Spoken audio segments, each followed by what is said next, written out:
Bom dia, boa tarde, todo mundo. Vamos lá. A Marina é oftalmo, ela trabalha junto com o Jaime, né? Dr. Jaime, que é uma pessoa que tem um histórico bem grande dentro da T21, inclusive, a gente já entrevistou ele aqui no canal. E eu sempre falo que eu gosto de ver muitos olhares a respeito do mesmo tema.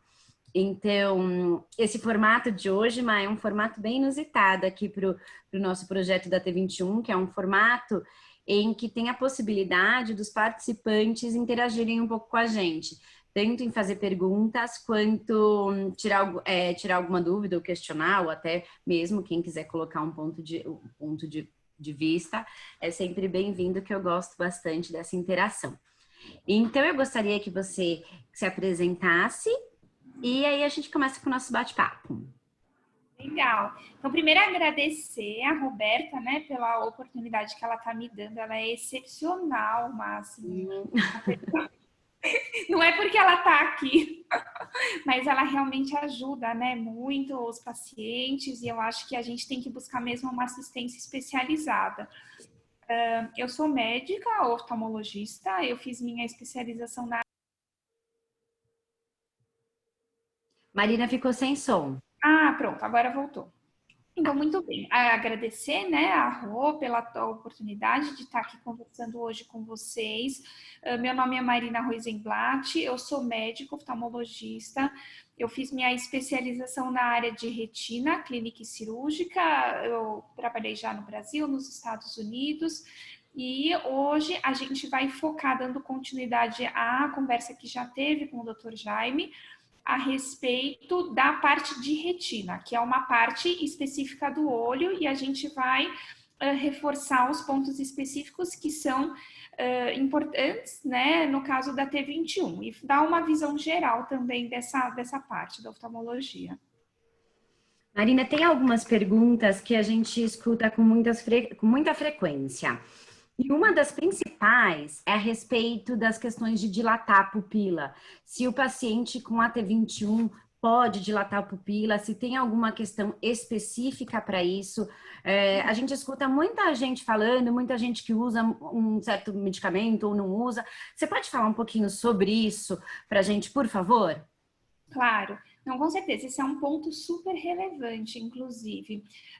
A dilatação pupilar, ela não só pode, como deve ser feita em todos os pacientes, independente da questão do T21. E aí, agora eu quero primeiro dar um passinho atrás e mostrar o que é essa tal dessa dilatação da pupila. Eu vou compartilhar aqui uma imagem com vocês. Veja só, aqui vocês conseguem ver essa fotografia? Sim. Legal. Então, essa mulher, por exemplo, essa moça, ela tá com a pupila do olho direito normal, não tá dilatada, e no olho esquerdo a pupila tá dilatada. Então, isso que é a dilatação pupilar, é você, como se fosse abrir uma janela, então você contrai a íris, que é a parte colorida do olho, de modo que você consiga ver melhor as estruturas no fundo do olho. Muito bem, e aí a questão que a Rô comentou, é para dilatar, não é para dilatar? Deixa eu só voltar aqui, parar de compartilhar aqui. Aqui, stop sharing. Muito bem, então a gente tem que dilatar a pupila em todos os pacientes, pelo menos uma vez ao ano. Uma coisa que eu queria ressaltar é referente à atropina. Então, os estudos antigos, eles falavam que era totalmente contraindicada na T21 a atropina. Os estudos mais recentes colocam isso em dúvida, então não tem um consenso, isso por conta de potenciais efeitos colaterais que pode causar no coração. Pelo sim, pelo não, é melhor não usar. E hoje em dia, na consulta oftalmológica de rotina, a gente acaba não usando a atropina, isso para nenhum paciente, porque tem colírios outros que eles têm uma duração menor e que eles são mais adequados para o exame oftalmológico. Então, não Tem é... uma pergunta. Então, você está falando que a atropina, por exemplo, eu tenho dois filhos, um com a T21, outro sem a T21. Para nenhum dos dois se usa mais a atropina? A atropina é um medicamento que está caindo, então, em desuso. Então, essa que é a questão. Para consulta de rotina oftalmológica, a gente não usa realmente a atropina. Ela é usada para condições específicas, ela é bem utilizada, que não a consulta oftalmológica de rotina. Isso independente da questão do T21. Então, provavelmente... Marina, uma pergunta. Tem até uma mãe comentando que foi orientada na questão desse medicamento, que é uma coisa que a gente escuta falar. A gente fica meio perdidos porque a gente não entende de medicamento, então a gente sabe que tem um medicamento que não é indicado para dilatação na T21.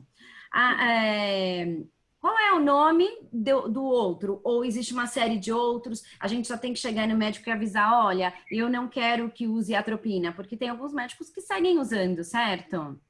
É muito raro, sabe, hoje em dia, dilatar com a atropina, porque ela dura aproximadamente 10 dias a dilatação. Então, realmente não é utilizado na consulta de rotina. Hoje em dia, a gente usa a tropicamida, o ciclopentolato, que são medicações que elas duram mais ou menos, no máximo, 24 horas para ter uma resolução total do quadro. E da ponto de vista oftalmológico, em termos de colírios, a única medicação que deve, de fato, né, se possível, ser evitada nesses pacientes é a atropina. Os outros colírios, eles não têm nenhuma, assim, nada documentado na literatura que possam causar um efeito colateral diferenciado nos pacientes com T21. Então não se usa mais, vamos para outros tipos de medicamento. E você acha que é interessante os pais terem essa informação para passar, ou você acha que os oftalmos já estão mais antenados em relação a essa questão? A gente, de modo geral, sabe, né, que deve ser uma medicação evitada, mesmo em situações específicas que ela, de modo geral, seria indicada, mas no T21 a gente evita. Acho importante os pais saberem, sim, afinal de contas, né, é sempre importante a gente saber sobre o nosso quadro de saúde específico. Então, acho legal sempre informar, né, os pais estarem informados dessa questão. Eu falo muito que os pais, eles são grandes professores, que eles chegam no médico que ele ensina pediatra, ensina físio, eles sabem como é um universo que eles vivem 24 horas por dia, eles sabem muito, que eu falo que a gente sempre tem que estar muito atento ao que os pais têm a dizer pra gente, né, como profissional. Mais uma pergunta muito comum que eu escuto nos grupos, escuto em atendimento, escuto na rotina aí em relação a T21. Sobre o exame de fundo de olho. Como é que ele funciona? Quando faz? Qual a necessidade? Como é que funciona essa questão do exame de fundo de olho na T21? Sim, muito bom. É uma ótima pergunta também. Eu vou voltar para os slides. Vamos compartilhar então mais um pouco. A gente já viu o que é a dilatar a pupila e agora a gente vai falar do exame de fundo de olho. Uma vez que você dilata a pupila, que é essa estrutura colorida, como a gente comentou anteriormente, você consegue ver a parte de trás do olho, que a gente chama de segmento posterior do olho. Nessa parte de trás do olho, que inclusive representa 2/3 do volume do olho, então a maioria do olho é atrás. A gente vê a retina. O que é importante da retina? A retina é como se fosse o filme da máquina fotográfica. Veja aqui, hein? Essa imagem. Então, por exemplo, esse olho está olhando esse rapaz, a imagem ela é projetada na retina, aqui igual um filme da máquina fotográfica, e esse sinal, ele é transmitido de um modo elétrico até o cérebro. Então, por isso que é tão importante. É uma estrutura nobre do olho, dentre as outras estruturas que você vê atrás do olho, que deve ser examinado. Uma coisa que eu queria reforçar, agora passando para a T21, é o seguinte... na T21, a gente tem algumas condições que temos que ficar atentos em especial. Então, por exemplo, aparecimento de catarata. Esse é um tipo de catarata cerúlea, que ela é mais prevalente na T21. O único jeito de examinar direitinho é dilatando a pupila, porque você tem que abrir a íris para ver atrás como se tem uma questão de catarata. Glaucoma também, que é mais prevalente na T21. A gente tem que olhar o nervo óptico aqui, que a gente consegue ver nessa figura, como que está o aspecto dele, não só referente a glaucoma, mas tem algumas questões neurológicas, por exemplo, um quadro de convulsão, se as crianças elas podem ter com T21 uma prevalência um pouco aumentada de aumento da pressão dentro da cabeça, de hipertensão intracraniana, e isso tudo tem a ver, tem que dar uma olhada no nervo óptico, e todas essas questões a gente só consegue ver com o exame de fundo de olho. Certo. E tem alguma idade específica para se fazer? Ele se repete durante a vida? Existe alguma diferenciação do exame de fundo de olho na T21 de uma pessoa comum? Também uma ótima pergunta. Ele tem que ser iniciado logo ao nascimento. Então, na maternidade, a gente já começa a fazer o exame de fundo de olho, antes mesmo da alta, principalmente para pacientes com T21.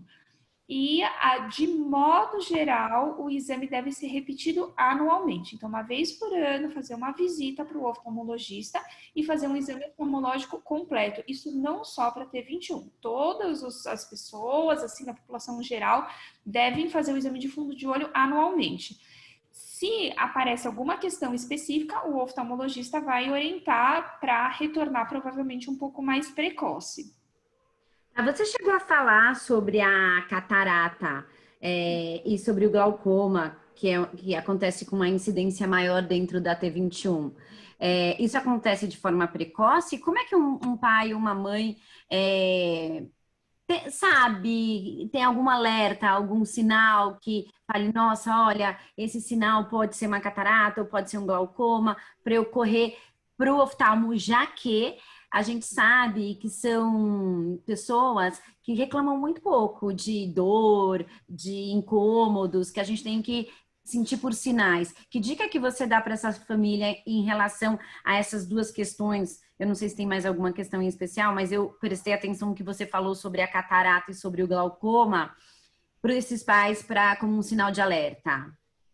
É uma boa pergunta. Então, de fato, são condições mais prevalentes. Em termos assim da retina, não tem nenhuma patologia da retina que ela é mais prevalente na T21, a incidência é a mesma. Então, vamos falar dos sinais agora. Vamos começar com a catarata. Quando a catarata ela é mais avançada, ela dá um sinal que a gente chama de leucocoria, que é aquele reflexo esbranquiçado no fundo do olho. Então, por exemplo, você tira uma fotografia. Não, eu ia emendar aqui. Essas questões são questões de características de retinas na T21? Existem essas questões? Então, Meio que tá conjunto a essa leitura aí que você vai falar sobre essa questão da catarata e do glaucoma? então, assim, vamos começar da retina. Tá. Eu fico com um monte de dúvida, vai aparecendo assim, ó, tá. Eu fico alucinada aqui. Pode perguntar, vamos conversar de tudo. E Então, pais, se vocês tiverem alguma pergunta e quiserem fazer no chat, fiquem à vontade, tá bom? isso, a gente vai conversando. Então, vamos começar da retina, número 1. A retina, eu vou voltar para o meu slide aqui. Então, veja só, a retina nos pacientes com T21, qual que é a diferença? A retina é um pouco mais espessa, os estudos mostram, então uma camada mais grossa, e os pacientes eles têm mais vasos na margem do nervo óptico, que é essa região que a gente falou, dessa bolinha mais amarelada. Isso é uma diferença da anatomia. Agora, em termos de função da retina, ela não tem uma diferença no T21. Não, ela funciona da mesma forma, com a mesma eficácia e não tem nenhuma doença da retina que é mais prevalente no T21, embora tenham essas mudanças que a gente fala que são fisiológicas, que não é uma doença, é só uma variação do normal, certo? Muito bem, agora a gente vai para catarata. Então, quando chama atenção que pode ter uma catarata mais avançada, ela pode dar aquele sinal que a gente comentou no começo, que é a leucocoria. Quando você tira uma fotografia, o reflexo ele está esbranquiçado, por exemplo. Então, se é dos dois lados, os dois olhos da criança ou do adulto, você vê uma mancha branca no centro da visão. Isso é de um olho só, vai ver no único olho. A grande questão é que isso é para um quadro mais avançado e não é só para catarata. Aí a gente tem que também descartar retinoblastoma, que é um tumor grave. Isso na população geral, não especificamente no T21. É um sinal de que tem alguma coisa errada quando tem um reflexo alterado, né? Uma bolinha branca na região central. Muito bem. Se a catarata, ela tem um estágio mais inicial, não aparece, não é um sinal clínico e muitas vezes se ela é num olho só, você nem nota a alteração no comportamento da pessoa, porque o outro olho, ele acaba suprimindo a função do olho que está acometido na catarata. E na criança é o período de desenvolvimento visual. Então, nesse caso de uma catarata mais inicial, é uma coisa que o oftalmologista vai acabar vendo. Não pode não dar nenhuma queixa e a criança pode estar com uma baixa de visão em um ou em ambos os olhos que ela acaba não referindo, como você falou mesmo. No T21 as crianças não se queixam muito, de fato. Isso é para catarata. O glaucoma. Numa fase tardia do glaucoma, ele cursa com baixa de visão. Então, você notaria uma alteração no comportamento por conta da pessoa não estar enxergando bem. Porém, na fase inicial, ele não dá sintoma, ele é uma doença traiçoeira. Então, novamente, igual que a gente falou na catarata inicial, tem que ser uma busca ativa do oftalmologista. Ele vai medir a pressão em todas as consultas, vai fazer o exame completo de fundo de olho, como a gente falou, para ver catarata, retina e tudo isso. Então, hoje em dia, a oftalmologia é uma ciência mais que a gente fala de que visa a profilaxia. A gente não quer tratar as doenças, a gente quer pegar no começo, prevenir, tratar tudo precoce, não pegar nada tardio, que já dê sintoma. Certo. Deixa eu te fazer uma pergunta. Nada disso que você colocou tem alguma relação dessa necessidade desse uso do óculos precoce que a gente vê que tem muitas crianças que começam de forma precoce a usar esse óculos e às vezes a gente vê num grau bem alto, desde pequenininho. Tem alguma relação com isso? Não. São coisas distintas na realidade, não Ah, tem que ver obrigatoriamente com a catarata ou com o glaucoma. E sim, essa questão do óculos é super importante, porque o que a gente assim preza é que as crianças, né, ou os adultos, eles tenham uma boa visão. Grau alto, grau baixo não é um problema, que às vezes a gente se apega no número do grau. A questão é enxergar. E hoje em dia, muita gente na população usa óculos, então não é problema é, prescrever de novinho. O problema é não enxergar e a gente não tá ciente dessa situação. é verdade, até em crianças comuns a gente viu um aumento bem precoce do uso de óculos na infância. Acho que antes a gente não pegava tanto, talvez, né? Esse, dessa necessidade do uso de óculos. Deixa eu te fazer mais uma pergunta. Existe alguma doença de retina mais comum na T21 do que na população em geral? E se sim, qual a faixa etária que isso vem com maior frequência? Então, em termos de doença, não existe nenhuma que é documentada ser mais prevalente na T21. Tem aquelas coisas que a gente falou, que são fisiológicas e que são, assim, dentro do normal e que são características específicas das pessoas com T21. E em termos, desculpa, você falou de quando começar, né, a fazer o Sim, rastreio. É, de quando começar e alguma doença de retina mais comum na T21. então, não tem uma doença de retina mais comum na T21, a prevalência é igual em relação à população geral, e começar ao nascimento, no berçário, na criança com T21, já tem que fazer não só o reflexo vermelho, que ele é um exame um pouco mais grosseiro para detectar problemas no olho, mas o exame de retina com um especialista de retina é interessante que essas crianças façam desde o momento do nascimento. Deixa eu te fazer uma pergunta que alguém fez aqui e eu achei super interessante. A fotofobia tem alguma relação com alguma dessas questões relacionadas à retina ou até mesmo ao glaucoma? Existe alguma questão relacionada à fotofobia, até mesmo na T21? Então, fotofobia às vezes pode ser mais prevalente no glaucoma, assim, um glaucoma mais avançado, tem um lacrimejamento, assim, o olho é um pouco mais sensível à luz. Isso pode acontecer, mas não é o sintoma clássico da doença, assim. Fotofobia, na verdade, pode ser muita coisa, então é difícil a gente fazer um link direto, né? Uma correlação tal doença tem sempre a ver com fotofobia, não obrigatoriamente, precisaria de um exame mais completo para entender, né, o que está causando a fotofobia nesse paciente em especial.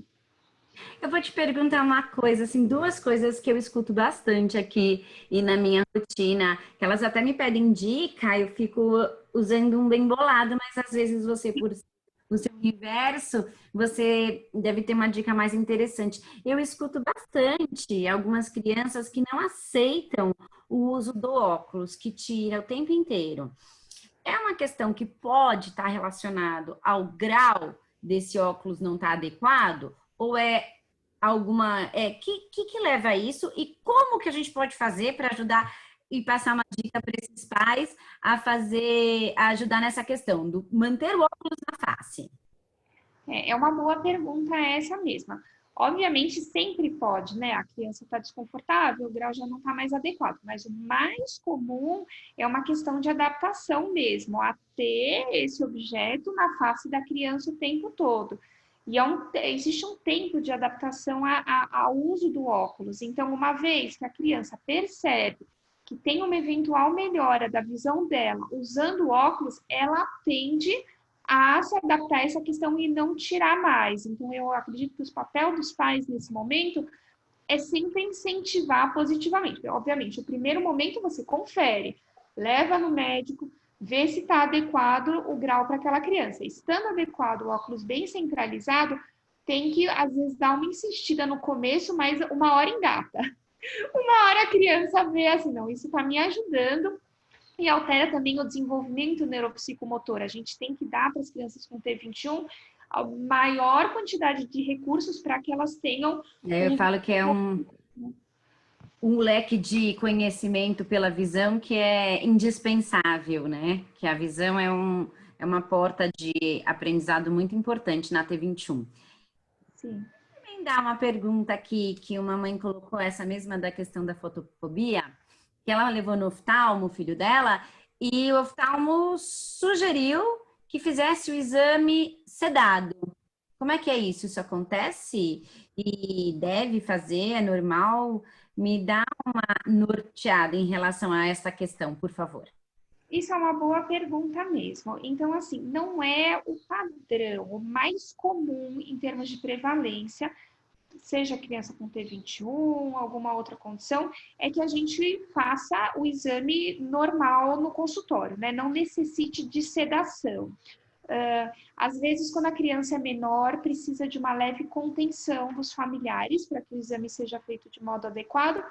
Quando cresce, em geral, a gente consegue ver.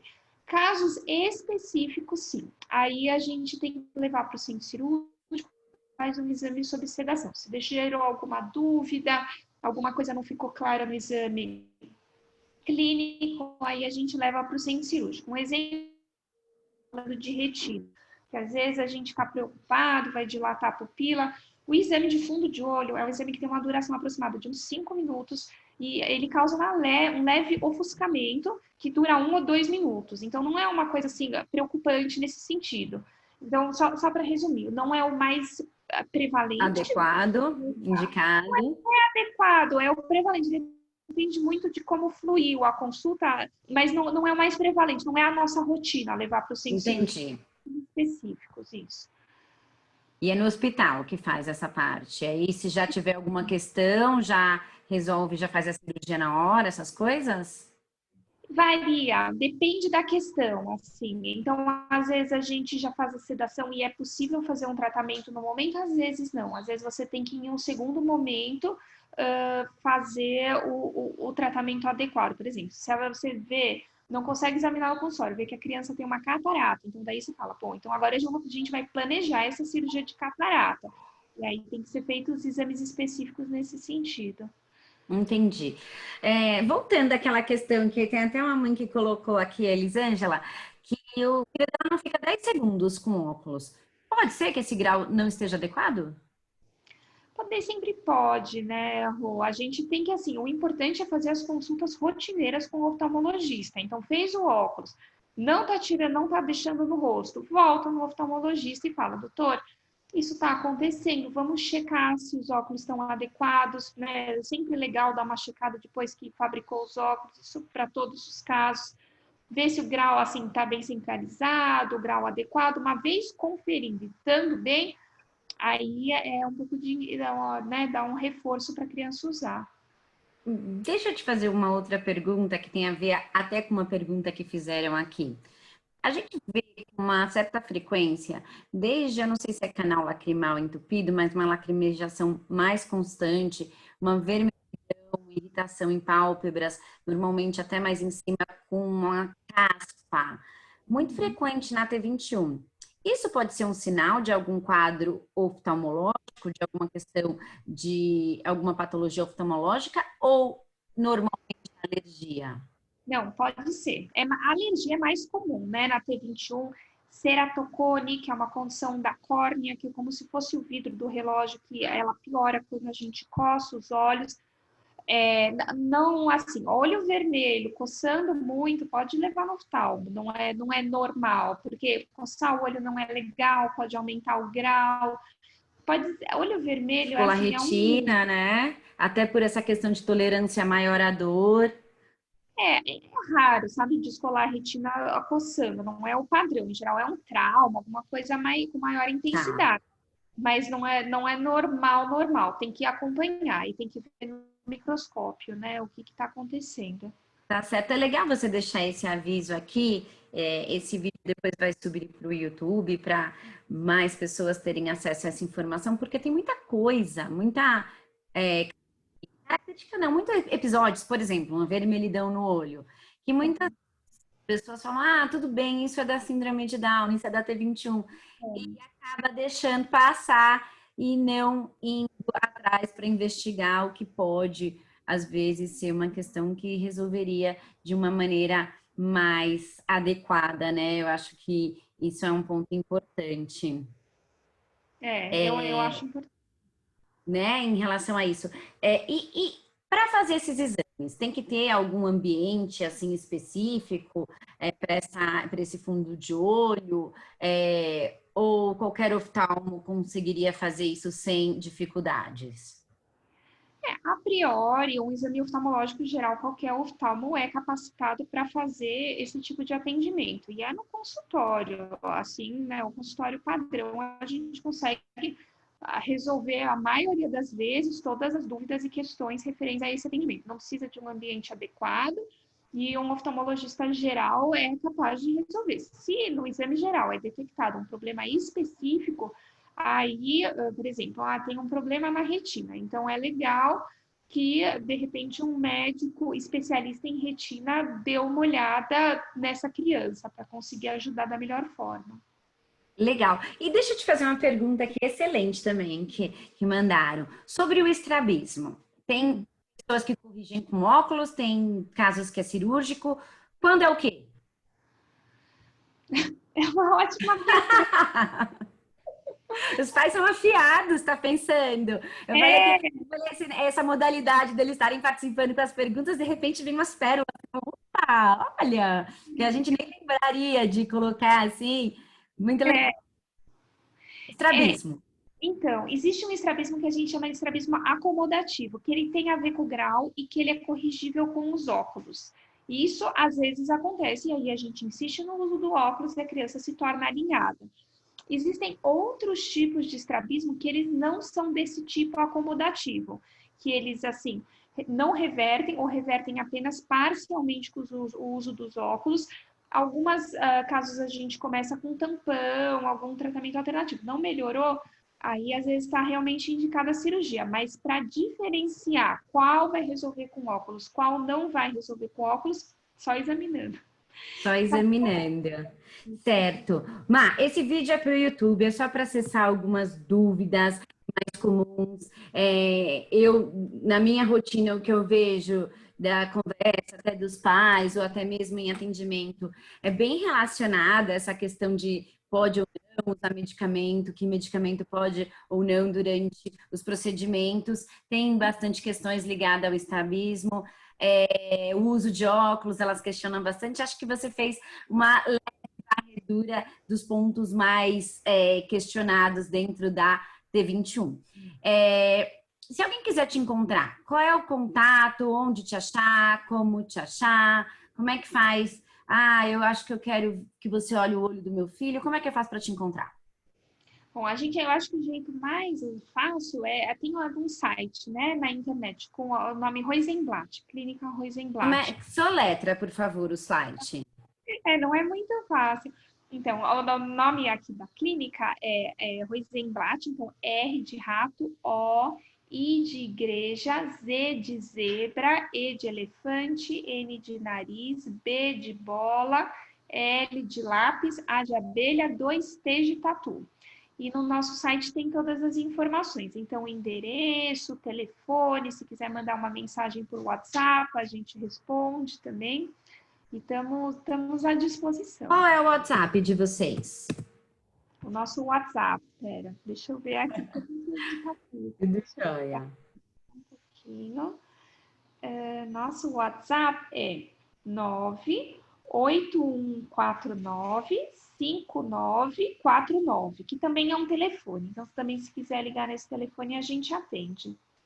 Tá certo. Então, tem mais algum ponto que você... Fala. 8149, que você diz. Peraí, tá errado. Então, como é que é? 98149 149 5949. 949. Deixa eu ver. Veja. 814959. Agora, perfeito. Ó, gente, o pessoal que me acompanha sabe que eu tenho algumas dificuldades, que eu tenho dislexia. Eu sou super tratada, mas ela aparece muitas vezes, assim, umas trocas. Você fala, meu Deus, ainda bem que as pessoas estão cada vez mais próximas de mim e aceitam um pouco melhor essa questão. Mas, ponto, ficou alguma dúvida que algum pai quer fazer, alguma mãe? Alguma questão que você acha importante falar, Má, também? Eu acho muito importante essa questão de que você não é legal esperar ter sintomas. Então, a consulta com o oftalmologista tem que ser feita de uma forma rotineira e para evitar ou diagnosticar coisas precoces. Então, não precisa esperar não enxergar, tá com o olho muito vermelho, alguma coisa nesse sentido, para buscar o oftalmologista. As crianças, de modo geral, adultos, seja com T21, a população geral tem que fazer uma consulta rotineira com o oftalmologista. Isso é muito importante, evita muitos problemas a longo prazo. Certo. Isso é uma vez por ano, né? Assim, de modo geral, uma vez por ano. Se necessário, vai voltar mais vezes, mas pelo menos uma vez por ano tem que fazer uma visita mesmo, para fazer um check-up. Apareceu uma pergunta aqui bem legal, que eu gostei, acho que serve até para as outras crianças também. O uso de colírio para limpeza, pode? Aqueles colírios de limpeza? Tem algum específico que você indica? É indicado? Então, é um grupo grande de colírios, esse lubrificante, né, que a gente chama, que eles são mais para melhorar a superfície do filme lacrimal, da parte mais superficial do olho. Eles não são equivalentes, cada um tem uma particularidade, então precisaria sempre examinar, ver as características daquele exame e identificar um colírio específico para aquele caso. Não, tem que ver na consulta, não é legal assim, comprar um na farmácia, sabe essa história? Eu vou usar E água esse. buricada? Pode usar água buricada? É uma ótima pergunta, péssimo. Ela queima. Gente, ali, ó. Não é legal usar água boricada, tem que ser colírio, lubrificante e específico para o caso de cada um. Soro fisiológico também não. O soro fisiológico é melhor que a água boricada, mas Certo. o legal mesmo é o lubrificante. Então, ver o lubrificante que mais é adequado para o seu caso. Existe alguma questão relacionada ao olho ser claro ou não na pessoa? A de retina? A fotofobia dizem que sim, né? Mas, no geral, na T21, existe alguma questão ligada à coloração do olho? Em Porque a termos gente sabe que eles são mais recessivos, né? A maioria tem olhos mais claros. Isso, exatamente. Então, em termos funcionais, não enxerga da mesma forma. Tem mais fotofobia mesmo, né? Então, intolerância a uma luz mais intensa. O que acontece numa idade mais avançada, pessoas com olho claro têm uma predisposição maior para degeneração macular relacionada à idade, porque tem mesmo essa entrada maior de luminosidade dentro do olho. Mas isso eu tô falando de pessoas tudo com 50, 60 anos. Então, nesse momento da vida, e a gente sabe, né, que graças aos avanços da medicina, as pessoas com T21 têm tido uma longevidade cada vez maior, o que é ótimo, né? A gente tem um suporte melhor. Então, ficar atento, uma idade mais avançada, dá uma olhada sempre na retina nessa questão da degeneração macular relacionada à idade. Principalmente em olhos mais claros. Principalmente em olhos mais claros, é um fator de risco. É. Todo mundo quer ter, né? Ó, ó. É, amor, chegar lá, tem que olhar. Mas, normalmente esses vídeos para o canal são vídeos mais curtos, mais informativos, onde a gente passa informações básicas para todo mundo ter acesso, que essa é a proposta do canal. O pessoal estava com saudades da Denise, ó. Tá aqui. Queria agradecer a todos que participaram, a você, doutora. Então, para quem quiser, o telefone está aqui. Eu vou tentar colocar na edição. Todo mundo sabe que às vezes eu me enrolo um pouco, mas com a Denise de volta, sabe, vão com as letrinhas mais bonitinhas, mais ordenadas, sem erros. Então, agradecer muito sua participação, doutora, doar esse momento para a gente, para trazer essas informações tão valiosas para esse grupo tão importante para mim. Eu que agradeço. A gente está à disposição para que essas crianças, né, assim, evoluam e sejam ótimas e, né, sempre dar o suporte adequado médico para que tudo fique bem com elas. Tá certo. Muito obrigada. Qualquer pessoal, se tiver dúvida, pergunta, qual o telefone? Me pede, que eu também tenho, e a gente vai fazer essa troca, tá? Cuidem dos olhos dos nossos bebês, das nossas crianças, dos nossos adolescentes e dos nossos adultos. E agora vai ser público enorme da terceira idade chegando aí também. Exatamente, essa aqui é a ideia. Vamos nos cuidar. Isso aí. Obrigada, Má. Obrigada a você, Rô. Um beijo. Beijo.